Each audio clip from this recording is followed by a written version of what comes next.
അസ്സലാമു അലൈക്കും വറഹ്മത്തുള്ളാഹി വബറകാതുഹു. എല്ലാ പ്രേക്ഷകർക്കും അൽസിയാറ ചാനലിൻ്റെ പുതിയൊരു വീഡിയോയിലേക്ക് സ്വാഗതം. പ്രിയപ്പെട്ട മുഅ്മിനീങ്ങളെ, ഞാനിപ്പോൾ ഉള്ളത് ആലപ്പുഴ ജില്ലയിലെ കല്ലിരിക്കുംപള്ളി എന്ന് പറയുന്ന പ്രസിദ്ധമായ ഒരു മക്കാമിലാണ്. ഇവിടെ ഖാദർ വലി റഹ്മത്തുള്ളാഹി അലൈഹി എന്ന് പറയുന്ന മഹാൻ്റെ ദർഗയാണുള്ളത്. ഈ കാണുന്നതാണ് മഹാൻ്റെ ദർഗ. ഇത് കൂടാതെ 10ഓളം ആളുകൾ ഈ ഒരു സ്ഥലത്ത് തന്നെ മറവിട്ട് കിടക്കുന്നുണ്ട്. ഇത് വലിയൊരു വിശാലമായൊരു കാടായിരുന്നു. മക്കയിൽ നിന്ന് പ്രബോധനവുമായിട്ട് വരികയും കൂടെ 10 ആളുകൾ അങ്ങനെ പ്രബോധനമായിട്ട് വന്ന് ഈ ഒരു കാട്ടിനുള്ളിൽ ഇബാദത്തിലായി കഴിഞ്ഞുകൂടി അങ്ങനെ വഫാത്തായി പോയ മഹാന്മാരാണ് ഇവിടെ മറവിട്ട് കിടക്കുന്നത്.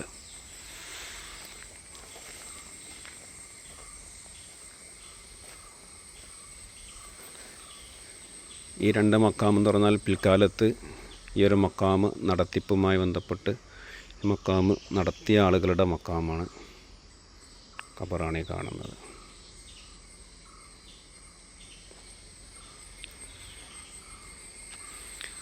ഇതാണ് ഈ മഹാൻ്റെ മക്കാമ്. ഇവിടെ മക്കാമുമായി ബന്ധപ്പെട്ട് ഇവിടെ ഇപ്പോൾ സേവനം ചെയ്തുകൊണ്ടിരിക്കുന്ന മക്കാമിൽ ആദ്യമായിട്ട് നിൽക്കുന്ന ഇവിടുത്തെ ഒരാൾ ഇൻഷാ അല്ലാഹ് നമുക്ക് വേണ്ടി ഇവിടുത്തെ കാര്യങ്ങളൊക്കെ പറയും. അതിനു മുമ്പ് ഈ ഒരു മക്കാമ് ഒരു അസാധാരണ നീളമുള്ളൊരു മക്കാമാണ്.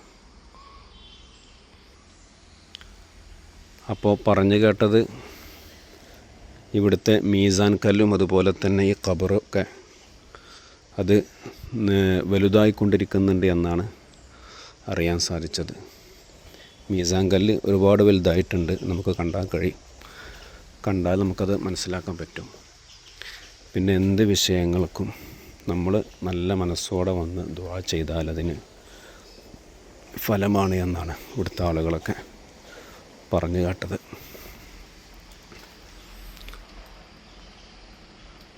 വെട്ടിയാർ കിഴക്കേ മുസ്ലിം ജമാഅത്ത് ഈ പള്ളീൻ്റെ കീഴിലാണ് ഇപ്പോൾ ഈ മക്കാമ് നടന്നുകൊണ്ടിരിക്കുന്നത്.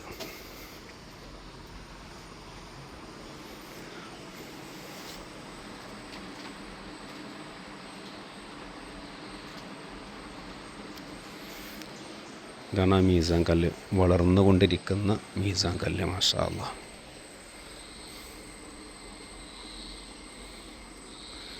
ഇതും ഒരു മീസാൻ കല്ലാണ്. അപ്പുറത്തും ഒരു മീസാൻ കല്ല് നമുക്ക് കാണാം. അപ്പോൾ ഇവിടെയൊക്കെ മഹാന്മാർ മറവിട്ട് കിടക്കുന്നുണ്ട് എന്നുള്ളതാണ് ഇവിടുത്തെ ആൾക്കാർ പറയുന്നത്. ഏകദേശം 500 വർഷത്തോളമൊക്കെ പഴക്കമുണ്ട്.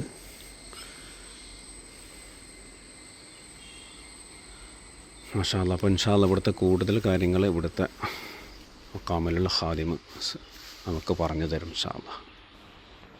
കല്ലിരിക്കും. എൻ്റെ പേരൊന്ന് പറയും. എൻ്റെ പേര് ബഷീർ. ഞാനിവിടെ വന്നിട്ട് 2 വർഷം 10 മാസം. ഈ മക്കാമിൽ ഇങ്ങോട്ട് വിട്ടത്. ഇവിടുത്തെ ജമാഅത്ത് ഏതാ? വെട്ടിയാർ കിഴക്കേ മുസ്ലിം ജമാഅത്താണ്. ഹനഫിക്കാരാണ് ഇവിടെ. അപ്പോൾ ഇവിടേക്ക് എന്താ പറയാ കറക്റ്റ് സ്ഥലത്ത് പേര്? കല്ലിരിക്കുംപള്ളി, മാവേലിക്കര. ഇവിടേക്ക് നമ്മളിപ്പോൾ വരാൻ ഇപ്പോൾ എറണാകുളം ഭാഗത്തു നിന്നൊക്കെ വരികയാണെങ്കിൽ ഇപ്പോഴത്തെ പേര് 100 ഏക്കർ എന്നാണ്. 100 ഏക്കർ എന്നാണ്. 100 ഏക്കറിൽ കല്ലിരിക്കുംപള്ളി. അതായത് ബാവ വന്ന് ഇവിടെ അടങ്ങിയ സമയത്ത് ഈ സ്ഥലം 100 ഏക്കർ ഉണ്ടായിരുന്നു. ആൾ താമസമൊന്നുമില്ല. മനസ്സിലായ? അങ്ങനെ അദ്ദേഹത്തിന്റെ പേരാക്കിയതാണ് 100 ഏക്കർ. 1964 ഗവൺമെന്റ് സർവേ ചെയ്തിട്ട് ആരുടെയും പേരില്ലാതെ വന്നപ്പോൾ ഇത് ഗവൺമെന്റ് ഏറ്റെടുത്ത് ഈ 100 ഏക്കർ വളർന്നു. എവിടെയോ മൂലയിൽ എവിടെയോ ഓരോ ഹിന്ദുക്കളുണ്ടായിരുന്നു. അവർ ചെന്നിട്ട് പറഞ്ഞ് ഇവിടെ ഇതിൻ്റെ ഉള്ളിലൊരു ഖബറുണ്ട്, അത് മുസ്ലിങ്ങളുടെയാണെന്ന് പറഞ്ഞിട്ട് ഈ ജമാഅത്തിൽ ചെന്നിട്ട് ഒരു കുടുംബക്കാരെ വിളിച്ചുകൊണ്ട് വന്നു. അവരിവിടെ വന്നിട്ട് കാടെല്ലാം വെട്ടി തെളിച്ചിട്ട് ഈ ഖബർ അതേ രീതിയിൽ ആധിപത്യം സാധിച്ച ഒരു കുടുംബം പോലെ ഇവിടെ അങ്ങ് ആയി. താമസവും സൗകര്യങ്ങളും ഒരു ഷെഡൊക്കെ വെച്ചിട്ട് നമസ്കരിക്കാനും അതിനും ഇതിനും റാത്തീബും മൗലൂദും എല്ലാം നടത്താനും ഇവിടെ മൂത്തപ്പന്മാർ അങ്ങനെ 2 മൂലയിലായിരുന്നു എന്നാണ് പറയുന്നത്. ഭയങ്കര ഒരു ആഞ്ഞു അവിടെ അല്ലേ. അതൊക്കെ ക്രമേണ ഇങ്ങനെ വന്നു കഴിഞ്ഞപ്പോൾ ജമാഅത്തിൽ നിന്ന് അവരിങ്ങ് പിന്മാറി. ജമാഅത്തിൽ നിന്ന് പിന്മാറിയിട്ട് അവരുടെയാണ് ഇത് കുടുംബസ്വത്താണ്, അള്ളാഹു കൽപ്പിച്ച് കൊടുത്തതാണെന്നുള്ള രീതിയിൽ അവർ ജമാഅത്തിൽ നിന്ന് മാറി. ആദ്യം അവർ കുറേ കഴിഞ്ഞപ്പോഴൊക്കെ പള്ളിക്കാർ കേസിട്ടു. കേസ് ഇങ്ങനെ കുറേ വർഷങ്ങൾ കിടന്ന സമയത്ത് അതിൻ്റെ തലവനാണ് കാസിം റാവുത്തർ എന്ന് പറഞ്ഞിട്ട് ഒരാൾ, ഇതിൻ്റെ ഹെഡ്. അവരുടെ കുടുംബം അവർ വെച്ച പേരാണ് മലയാപള്ളി. ബോഡി കണ്ടായിരുന്നു, അത് അവർ വെച്ച പേരാണ് മലയാപള്ളി. ആ, അപ്പോൾ മരണപ്പെട്ടപ്പോൾ ഇവിടെ തന്നെ അടക്കം ചെയ്തതാണ്. താഴെ കാണുന്ന 2 ഖബർ, പാപ്പയും മോനുമാണ്. ആ, അതിനുശേഷം കേസ് ഡെഡായി ഇപ്പോൾ പള്ളിക്ക് കൊടുത്തിരിക്കുക ജമാഅത്തിൻ്റെ പേര്. റാഹത്തായിട്ട് നടക്കുന്നത്, കാര്യങ്ങളെല്ലാം നടക്കും. അപ്പോൾ ഇവരെ മഹാനെ കുറിച്ച് പറയുകയാണെങ്കിൽ ഒന്ന് പറഞ്ഞാണ്. മഹാനെ കുറിച്ചിട്ട് ഏറ്റവും കുറഞ്ഞ ഒരു 500 വർഷം പഴക്കമുണ്ട്. ദീനിന്റെ പ്രചാരണത്തിന് വേണ്ടി മക്കയിൽ നിന്ന് വന്നവരാണെന്നാണ് പറയുന്നത്. നമുക്ക് പൂർണ്ണ ചരിത്രം അറിയില്ല. എന്നിട്ട് ഇവരിങ്ങനെ വന്ന് ഈ കാടിനുള്ളിൽ അധിവസിച്ചു. കൂടെ വന്ന അനുയായികൾ 10 പേരുണ്ട്. 10 പേരുണ്ട്. അങ്ങനെ മൊത്തം 11 പേരുണ്ട്. 11 പേരുണ്ട്. അവരുടെ ഓരോ കബറുടെ കാണാം മീസാങ്കല്ലിൽ ഇപ്പോൾ പൊങ്ങി വരുന്നു. ഇവരുടെ പേര് ഇത് ഷെയ്ഖ് ഖാദർ ഒലി ബാവ ഔലിയ. മീസാങ്കല്ലിൻ്റെ കഥ, ബാവയെ അടക്കുന്ന സമയത്ത് പിന്നെ ഒരു കാട്ടുകല്ല് എടുത്ത് വെച്ചതാണ്, മീസാങ്കല്ലായിട്ട് വെച്ചതാണ് ഈ കാണുന്നത്, വളർന്നു വരുന്നത്. ഒരടി താഴ്ച ഭൂമിക്കടിയിലുണ്ട് ഈ കല്ലിൻ്റെ നീളം. അവിടെ നിന്ന് ഇങ്ങനെ വളർന്നുകൊണ്ട് വരിക. ഈ വർഷം വരുന്നവർ അടുത്ത വർഷം വന്നാൽ പറയും ഏതാണ്ട് ഒരടി ഉയരത്തിൽ പിന്നെയും വളർന്നിട്ടുണ്ട്. അങ്ങനെ പെർ ഇയർ വരുന്നവരെല്ലാം പറയുന്നുണ്ട് ഖബറിൻ്റെ വളർച്ചയും ഈ മീസാങ്കലിൻ്റെ വളർച്ചയും. കാൽപാദത്തിൽ വെച്ചിരിക്കുന്ന കല്ലും ഖബറിനോട് ഏതാണ്ട് ടച്ചായി വരുന്നുണ്ട്. ഹൈറ്റിന് കാൽപാദം അവിടെ അപ്പുറത്തെ സൈഡിലാണല്ലേ കാണിക്കുക. അപ്പോൾ ഈ കല്ലുകളൊക്കെ മീസാൻ കല്ലുകൾ തന്നെയാണ് അല്ലേ? ഓരോരുത്തരെ അടക്കം ചെയ്തിരിക്കുന്നത് ഖബറിൻ്റെ. ഖബറിനും നീളം കൂടണുണ്ട്.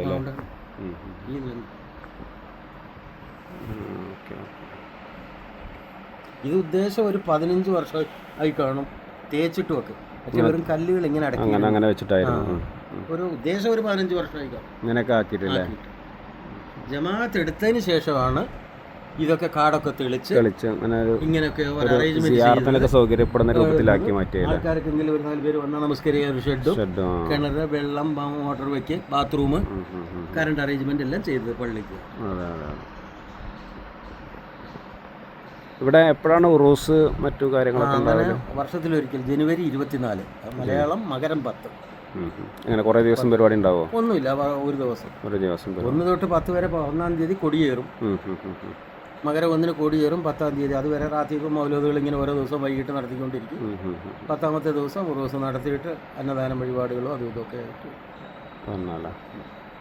ഇവിടെ പിന്നെ വ്യാഴവും ഞായറും അസറിന് ശേഷം സലാത്തും ദുആയും ഉണ്ടല്ലേ? എല്ലാ വ്യാഴവും പള്ളിക്കന്ന് ഉസ്താദ്മാർ വന്നിട്ട് ചെയ്യൂല്ലേ?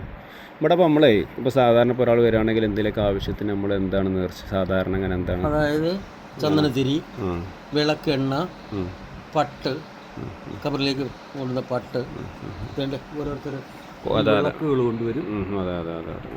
ഈ എരിയുന്ന വിളക്ക് ഒരു 1000 ഒരു ഹിന്ദു കൊണ്ടുവന്നതാണ് ഇതിലെ. അങ്ങനെ ഒരു 4-5 പേരുടെ ഈ ഗോഡൗണിലുണ്ട്. ഉണ്ടല്ലേ? പ്രത്യേകിച്ച് ഇന്ന ഫലങ്ങൾ ആളുകൾ അത് കഴിഞ്ഞിട്ട് അന്നദാനം കൊടുക്കുന്നവരുണ്ട്, ഒജിനം കൊടുക്കുന്നവരുണ്ട്. പിന്നെ സംഭാവനകൾ പള്ളിക്ക് ഒജിനം നടത്താൻ വേണ്ടിയിട്ട് അപ്പൊ മുസ്ലിങ്ങൾ വരുമല്ലോ, അവർ ഇത്ര രൂപ പള്ളിക്ക് തരാൻ നിങ്ങളെ ഒജിനം നടത്തിക്കോളൂ എന്ന് പറഞ്ഞിട്ടായിരുന്നു. ആ സംഭാവനകൾ സ്വീകരിക്കും. ഭക്ഷണം എപ്പോഴാണ് വെച്ച് കൊടുക്കുക? അത് ഒന്നുകിൽ വ്യാഴാഴ്ച അല്ലെങ്കിൽ ഞായറാഴ്ച പരിപാടിക്ക് ഇവിടെ സിയാറത്തുള്ള ദിവസം വെച്ച് കൊടുക്കും. കുറഞ്ഞ എമൗണ്ട് വല്ലതും ആണെങ്കിൽ സേമിയ, പായസം, ഇങ്ങനെയുള്ള ഉപ്പാക്ക് ചക്കരക്കഞ്ഞി, പഴയ കാലത്തെ പേരാ ചക്കരക്കഞ്ഞി, അതൊക്കെ വെക്കും. ഈ അരിയും പയറും എല്ലാം കൂടി ഇട്ടിട്ട്, കരിപ്പെട്ടി എല്ലാം കൂടി ഇട്ടുണ്ടാക്കുന്നത്, അതെല്ലാം വെച്ചിട്ട് ബാധ്യമാവും. ഇവിടെ നമ്മൾ പ്രത്യേകിച്ച് ഇന്ന ഫലം അങ്ങനെ എന്തെങ്കിലും ആളുകൾ പറഞ്ഞിട്ടുണ്ടോ? ഇപ്പോൾ ചില മക്കാമൽ നമ്മൾ ചെല്ലുമ്പോൾ മക്കൾക്ക് വലിയ ഫലം അല്ലെങ്കിൽ ഇന്ന അസുഖങ്ങൾക്ക് വലിയ വിളിച്ചപേക്ഷിച്ച് കഴിഞ്ഞാൽ ഇവിടെ എല്ലാവർക്കും ഫലസിദ്ധി ഉണ്ടാകുമെന്നാണ് ഇവിടുത്തെ വെയ്പ്പ്. ഇപ്പോൾ ഉസ്താദ് തന്നെ എന്തെങ്കിലും ഒരു കാര്യങ്ങൾ സാധിക്കണം, ബാബയുടെ പേര് പറഞ്ഞിട്ട് ആ കാര്യം സാധിച്ചു തരണേ എന്ന് പറഞ്ഞു കഴിഞ്ഞാൽ അത് എത്ര കണ്ട് മഹാനെ സ്നേഹിക്കുന്നു, നമ്മൾ നിയ്യത്ത് പോലെ ഖുർആൻ ഓതിക്കൊണ്ടിരിക്കുന്നു, ഹൃദയം അങ്ങോട്ടും ഇങ്ങോട്ട് നിയ്യത്ത് ചെയ്ത് കഴിഞ്ഞാൽ അതിൻ്റെ ഫലം ഉണ്ടാകുമെന്നാണ് ഇവിടുത്തെ റിപ്പോർട്ട്. അതുപോലെ 5, 6, 2, 3, 4, 5, 6, 7 വർഷം വരെ കല്യാണം കഴിച്ച് കുട്ടികളില്ലാത്തവർക്ക് ഈ മഹാനെ സേവിച്ച് ഇവിടെ വന്ന് ഇവിടുത്തെ പട്ട് വാങ്ങിച്ചിട്ട് തൊട്ടിൽ കെട്ടുന്നൊരു പരിപാടിയുണ്ട്. അതിൽ കെട്ടിയാൽ ഏതാണ്ട് 3-2 ഭാഗം ആൾക്കാർക്കും കുട്ടികളാകുന്നുണ്ട്. ജാതിഭേദമന്യേ, ക്രിസ്ത്യൻസിന്, ഹിന്ദുക്കൾക്ക്, മുസ്ലിംസിന് അങ്ങനെ ഒരു അനുഗ്രഹമുണ്ട്. അങ്ങനെ അനുഭവങ്ങൾ ആളുകൾ പറഞ്ഞ അങ്ങനെ വരുന്നവരോട് പറഞ്ഞു കൊടുക്കും. അവർ വരുന്നവർ കുട്ടികളില്ലാത്തവർ വന്നിട്ട് ഈ 2.5 വർഷത്തിനുള്ളിൽ 6 പേർക്കായി ഞാൻ വന്നതിന് ശേഷം നിയത്ത് ചെയ്ത് കുട്ടികൾ ചെയ്ത് കൊടുത്തു. ഏതായാലും വളരെ സന്തോഷം ഇവിടുത്തെ കാര്യങ്ങളൊക്കെ പറഞ്ഞു തന്നതിന് കേട്ടോ. ഇൻഷാ അല്ലാഹ് നിങ്ങൾ പ്രത്യേകം ദ്വാരക്ക് അവിടെ മക്കാമൊക്കെ വെച്ചിട്ട് പ്രത്യേകം തുറക്കണം.